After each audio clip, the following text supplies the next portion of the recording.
Coming up on today's show, we're going to touch on an interesting idea I saw on the internet of a potential reunion with Shaq Barrett. Could he be coming back to where his career started?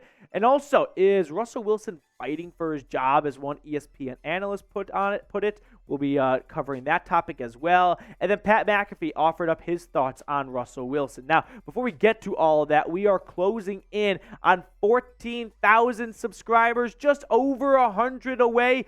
Be a part of the 107 people watching right now to help us reach that milestone. If you're looking for a free Broncos YouTube channel, you don't have to go any further. This is the channel for you. Hit that sub button down below.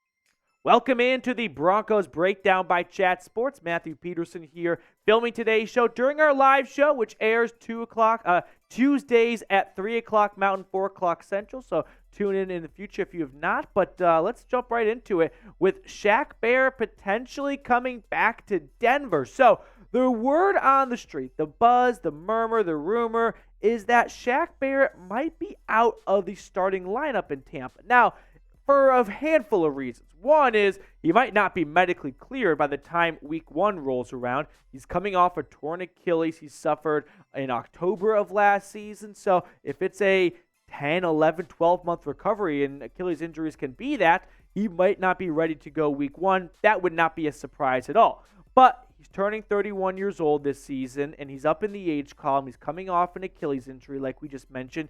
But most importantly, Tampa invested a lot in the draft on the defensive line, so it makes you wonder if he's already going to miss the start of the season. They use a couple of picks in the draft on edge rushers and the defensive line.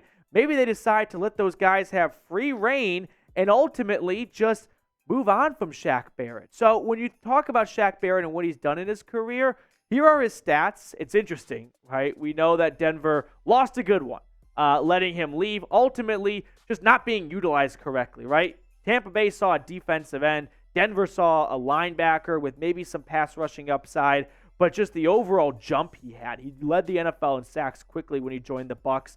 40.5 sacks in way fewer games with Tampa Bay compared to what he did in Denver to start his career.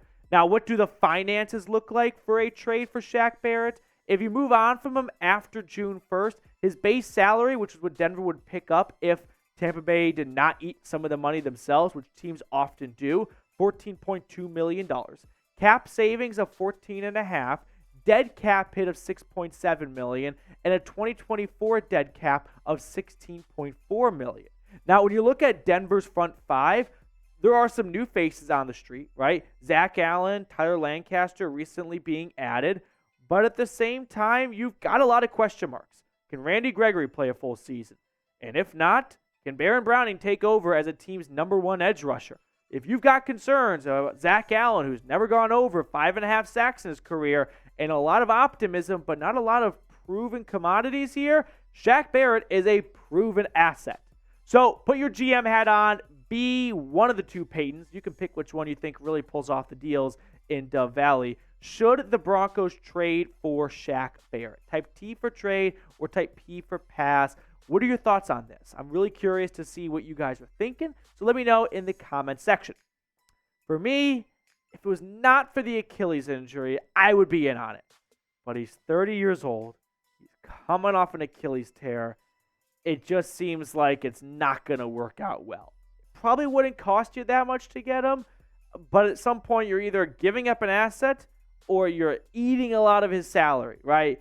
If Tampa Bay is willing to move on and eat all of his money, all of his salary, and also only cost a 6th or 7th rounder, sure, why not? The ceiling is worth it. But I just think those two things mixed together, probably not going to be a good result, unfortunately, for Barrett in 2023.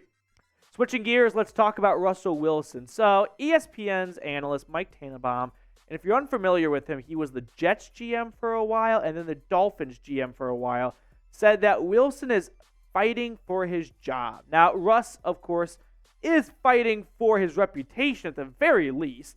He finished last year 27th out of 31 qualifying quarterbacks in QBR at 36.7.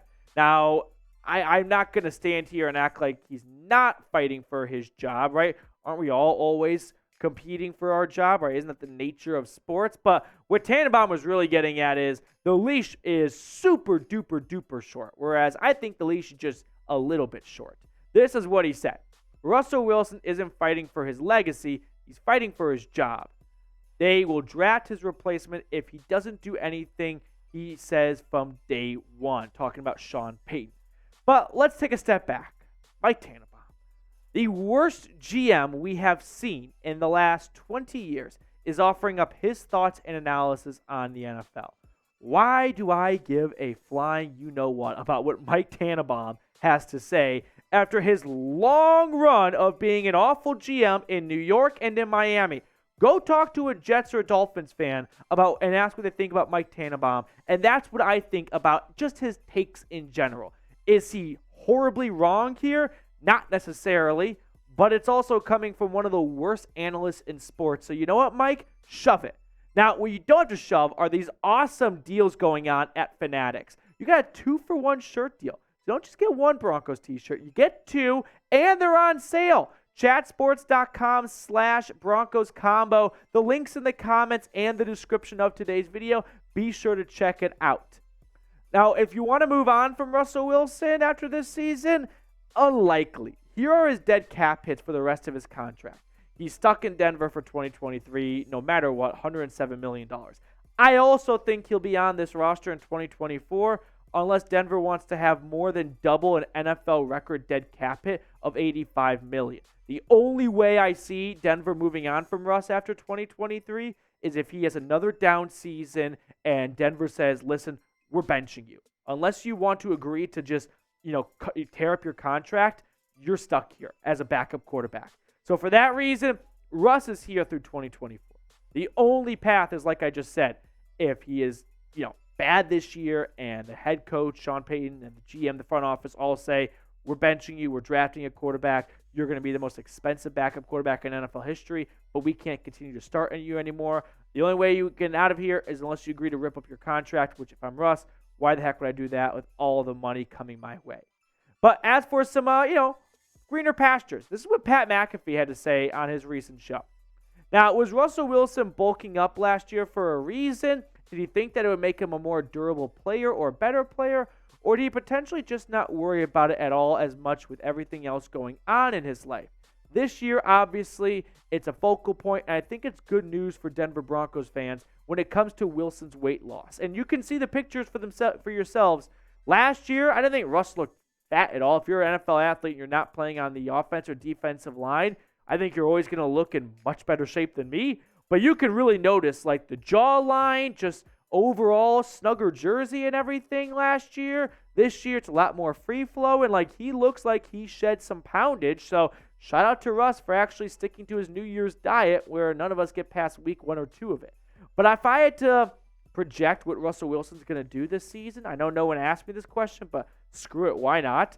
I think he's going to be about a 65% completion percentage, uptick from last year. Some more yardage, but still not going to be a 4,000-yard passer. Up in the touchdown area, and the interception still around 10-ish, so double digits. So will be towards the bottom half, worst half of the league, if you will, from starting quarterbacks. But I think Russ is going to improve under Sean Payton. I don't know if Sean Payton can make him that Pro Bowl quarterback he was for so long in Seattle after just one offseason. Now, who do you think has the better 2023 season? Russell Wilson or Derek Carr? Both quarterbacks with some storylines, right? New team for Derek Carr. Russell Wilson's on to his third offense, right? Shane Waldron, Nathaniel Hackett, and now Sean Payton, 3 different offensive schemes and minds in 3 straight seasons. Who do you think has a better season? Let me know by typing their jersey number down below. That's going to do it for us on today's show. Thank you guys so much for tuning in, hanging out with us. We'll see you later here on the Broncos Breakdown.